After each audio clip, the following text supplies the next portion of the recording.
बरसों से नफरत का माहौल पूरे देश में पैदा कर दिया गया कि अगर कोई तकरीर करता है मौलाना, कोई शेर पढ़ता है मौलाना, तो उठाकर उसको जेल में डाल दिया जाता है। मैं पूछना चाहता हूं गुजरात की सरकार से कि तुमने एक मौलाना को पकड़कर मुंबई से पकड़कर गुजरात लेकर गए, मगर वही गुजरात में कई ऐसे वीडियो हैं जहां पर ये जालिम लोग वीडियो में आकर कहते हैं कि मसदुद्दीन ओवैसी को गोली मार देंगे, इसकी जबान को काट लेंगे, इसकी सर को काट देंगे, मगर उनको कोई हाथ नहीं लगाया जाता। मगर कोई एक शेर पढ़ देता है तो उस अशार के गलत माने निकाल कर मुंबई से मौलाना को लेकर चले जाते हैं। 3-3 मुकदमे उन पर बुक कर दिए जाते हैं। मगर हम बीजेपी के लोगों से कहना चाह रहे हैं, तुम क्या कर सकते? तुम सिर्फ जानी तो ले सकते हो ना, तुम जानी तो ले सकते हो और क्या कर सकते हो? अगर मेरे मुकद्दर में जो लिखा अल्लाह ने लिख दिया वो तो पूरा होकर रहेगा, मगर जब तक हम जिंदा रहेंगे हम बातिल को बातिल कहेंगे, हम बातिल से समझौता नहीं करेंगे, हम बातिल को खुश करने के लिए अपनी पॉलिसी को लचकदार नहीं बनाएंगे। हमारा काम यह है मेरे अजीज दोस्तों और बुजुर्गों कि हम हक को कामयाब करें, और हक की कामयाबी का राज आपका इत्तेहाद है। याद रखिए, कब तक आप सेकुलरिज्म के नाम पर ठगे जाएंगे? कब तक आप सेकुलरिज्म के नाम पर इनको वोट देंगे और वो बीजेपी को बिहार में सत्ता देंगे? मैंने 2015 में भी कहा था तुमसे, मगर तुमने मेरी बात का यकीन नहीं किया। मैंने 2019-20 में भी कहा था, मगर आपने मेरी बात को नहीं समझा। कम से कम अब तो समझ जाओ। याद रखो, तुम अपने मुकद्दर के फैसले कर सकते हो। तुम में इतनी ताकत है कि मुस्तकबिल में तुम्हारे हक में जो फैसले लिए जाएंगे तुम खुद उसको कर सकोगे। अगर आज आप मुत्तहिद होकर अपने वोट का इस्तेमाल नहीं करेंगे तो नुकसान आपका होगा, नुकसान सीमांचल की गरीब जनता का होगा। ये आवाज को उठना चाहिए मेरे अजीज दोस्तों और बुजुर्गों। आप देखते हैं कि भारत की पार्लियामेंट में हर मसले के ऊपर मजलिस इत्तेहादुल मुस्लिमीन के अरकान पार्लिमान अपनी आवाज को उठाते हैं। किशनगंज में अलीगढ़ मुस्लिम यूनिवर्सिटी का मसला मजलिस के एमपी उठाते हैं। मसाजिद का मसला 500-600 साल की मेहरौली की मस्जिद को शहीद कर दिया गया। क्या आपके किशनगंज के कांग्रेस के एमपी ने मुंह खोला? नहीं बोल सके। किसने बोला? मजलिस इत्तेहादुल मुस्लिमीन ने उसकी आवाज उठाई।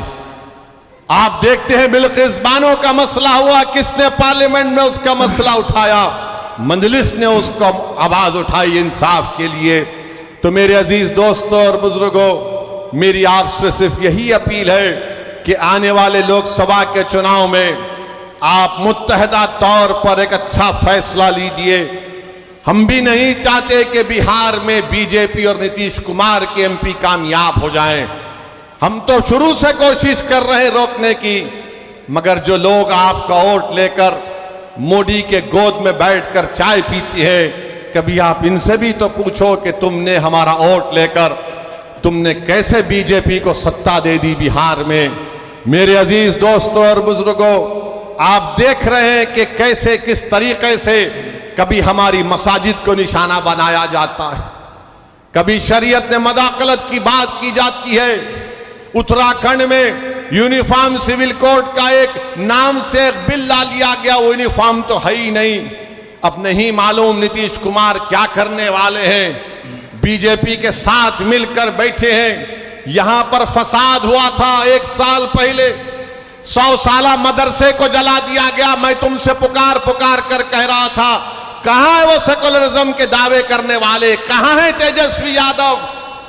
जब 100 साल के मदरसे को जला दिया गया, कोई आवाज नहीं उठी।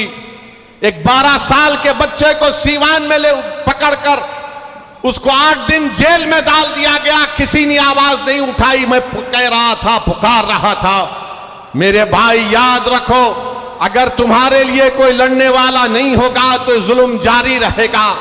हमारे वतन अजीज की हकीकत यही है कि जब तक तुम्हारी आवाज नहीं होगी तुम्हारा कोई पुरसाने हाल नहीं हो सकता है।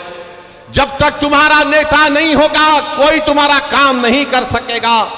आप बताइए, इतनी बड़ी तादाद में सर्वे हो गया, का सेंसस हुआ, जो अख्तर भाई ने मुझे यहां पर बताया कि इतना बड़ा सर्वे यहां पर हुआ सुरजापुरी बिरादरी का। अख्तर भाई ने बताया कि सुरजापुरी बिरादरी 24 लाख है और उनको नौकरी मिलनी चाहिए 38,000 के करीब, और उनको नौकरी मिली सिर्फ 15,350। क्या सुरजापुरी भाइयों ने कि फिर फैसला कर लेंगे कि तुम इनको वोट दोगे? सोचो आपको मैं बुरा लगता हूं ना, इनकी मेरी बात बुरी लगती है, तो ये तो गवर्नमेंट कह रही है। ये मैंने अपने घर से बनाकर नहीं लाया हूं, ये बिहार सरकार का डेटा आदादोशुमार है। हमारे शेरशाहवादी भाई जिनकी आबादी 13 लाख है, उनको नौकरी मिलनी चाहिए 20,421 और नौकरी उनको मिली सिर्फ 5,734।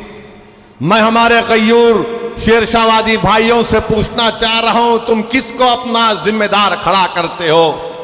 मेरे भाई कुलैया भाइयों की आबादी 12 लाख है, उनको नौकरी मिलनी चाहिए 12,904 और नौकरी मिली 6,750। अब कौन क्या करोगे तुम? ये जो दल्लाल फिरते हैं, हमारी कौम के दल्लाल, अरे दल्लालों अभी तो अपना मुंह काला करके घर में बैठ जाओ। बरसों से धोखा दिया गया है, बरसों से धोखा दिया गया। ये मैं नहीं कह रहा हूं, बिहार सरकार कह रही है। सुरजापुरी बिरादरी को नौकरी नहीं मिलेगी तो सेकुलरिज्म की कामयाबी है। शेरशाहवादी को नौकरी नहीं मिलेगी तो क्या मोदी को रोका जा रहा है? कुलैया बिरादरी को हिस्सा नहीं मिल रहा है मगर तेजस्वी मुख्यमंत्री बनेगा? अरे शर्म करो, अपने बाप का नाम मिट्या मिलीत मत करो। अगर अभी भी तुम्हारे दिलों में जो धोखा देकर चले गए, अगर तुम्हारे दिलों में गीरत बरकरार है तो सोचो कि किससे धोखा हो रहा है। और तुम्हारा मगर राज किसी और का हो रहा है। कितना वोट लिया सुरजापुरी भाइयों का, कुलैया भाइयों का, शेरशाहवादी भाइयों का, और क्या मिलता है? कुछ नहीं मिलता, सिर्फ वादे मिलते हैं और चुनाव आएगा तो बोलेंगे सेकुलरिज्म को जिंदा रखो। सेकुलरिज्म को जिंदा रखने का मतलब यह है कि या तो तेजस्वी को मुख्यमंत्री बना दो या नीतीश को बना दो और तुम घर में जाकर रोज अपनी तबाही और बर्बादी के नजारों को देखते रहो। चुनाव आएगा तो बोलेंगे वैसी वोट काटने आया है, इसको वोट मत दो। तो इसका मतलब यह है कि सीमांचल में नाइंसाफी जारी रहे, लाखों एकड़ जमीन पानी के बहाव में कट जाए, किसानों को उनका हक ना मिले, हमारे बच्चे और बच्चियों को स्कूल और कॉलेज ना मिले। मेरे भाई, ये सच्चाई आपको बयान कर रहा हूं। इसीलिए तो सब के सब हम पर गाली लगाते हैं, हम पर इल्जाम लगाते हैं। मैं सच्चाई को तुम्हारे सामने बयान कर रहा हूं। मैं पोआखाली की जनता से और बहादुरगंज की जनता से अपील करने आया हूं, ठाकुरगंज की जनता से अपील करने आया हूं कि आप अख्तरुल ईमान को मजबूत करिए। जब मैं ये कह रहा हूं, सुनिए, मैं ये नहीं कह रहा हूं कि अख्तरुल ईमान की जात को मजबूत करो, मैं तुमसे नहीं कह रहा हूं कि ओवैसी को मजबूत करो, मैं ये कह रहा हूं कि अपने आप को मजबूत करो। और मजबूती कैसे होगी? जब आप अपने वोट का सही इस्तेमाल करेंगे। आप देख नहीं रहे कि कितने बड़े बड़े नेता कांग्रेस के बीजेपी में चले गए। महाराष्ट्र का मुख्यमंत्री रहा अशोक राव बीजेपी में चला गया। बोलो उसके बारे में, बी टीम नहीं बोलते उसको। कितने भाग भाग कर बीजेपी में जा रहे हैं, उनको कोई कुछ नहीं बोलेगा। मगर जब ओवैसी आकर सीमांचल जिंदाबाद सीमांचल इंसाफ की बात करता है तो इनके पेट में दर्द शुरू हो जाता है। जब अख्तरुल ईमान बिहार की विधानसभा में गरीब और मजलूमों की आवाज बनकर उनके हक की बात करता है तो उनको पेट में दर्द शुरू हो जाता है। तेजस्वी यादव को जरा सोचना चाहिए था कि जब तुमको मंजलिस की जरूरत पड़ी तो अख्तरुल ईमान को बुलाया और बोला कि अख्तर भाई हमारा साथ दे दो। तेजस्वी तुमने जो 4 गुलाब जामुन समझकर हमारे विधायक को खा लिया वो हजम कर गए तुम उनको? क्या किया तुमने उन 4 का? कहां मुंह दिखाने के काबिल नहीं रहे वो लोग? आज अख्तरुल ईमान से कह रहे अरे हमने पहले दिन से कहा था कि हम बीजेपी से कभी समझौता नहीं करने वाले, हम कभी समझौता नहीं किए, ना करेंगे कभी इंशाअल्लाह ताला। 2 मर्तबा नीतीश कुमार को तुमने मुख्यमंत्री बनाया और 2 मर्तबा नीतीश कुमार ने बिहार की जनता को धोखा दिया और बीजेपी को सत्ता दी। मगर बताओ इनकी जबानें बंद हैं, जबानें बंद हैं, कुछ नहीं कहते।